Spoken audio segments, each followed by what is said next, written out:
After the time this morning at plenary in the past few days, we are now in legislative committees in earnest. And so I have been attending the conferences committee that is covering any of the petitions that were sent to the petitions secretary, who is a member of the Rio Texas Conference, Abigail Parker Herrera. And all of those petitions were organized into the 15 committees of the General Conference. And so every petition must be heard by the committee, must be read, and an action must be taken on those.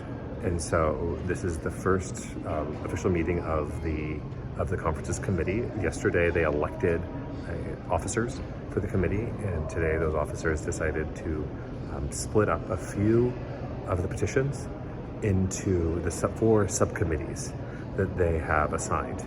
And so the time today was spent in giving one or two petitions to each of the subcommittees to give all the members of the committee a chance to practice the work of legislating.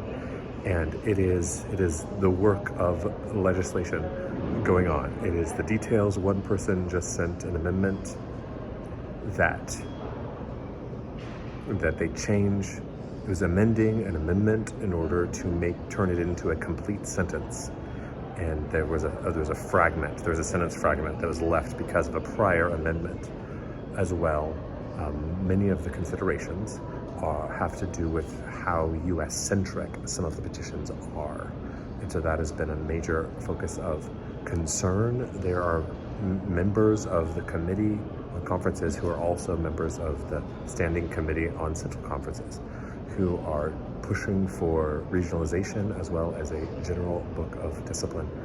And so they often speak up about how is this a US-centric or not, as well as in the subcommittee that I was a part of. There was two petitions that were sent by Marcha, which is an organization for Mexican Americans in the UMC, and they were about either cross-cultural understanding within the conferences and district committees on ministry, as well as a resolution for protection of Hispanic clergy or Latinx clergy. And so the debate in the subcommittee had to do with what region is this specific? And is this only applicable to the US or not? What do Hispanic clergy have to do with the Congo or Denmark and things like that?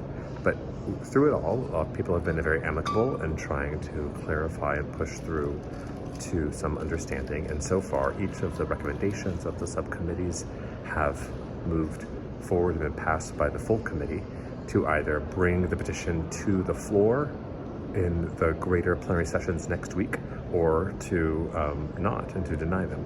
And so that is where we are standing today.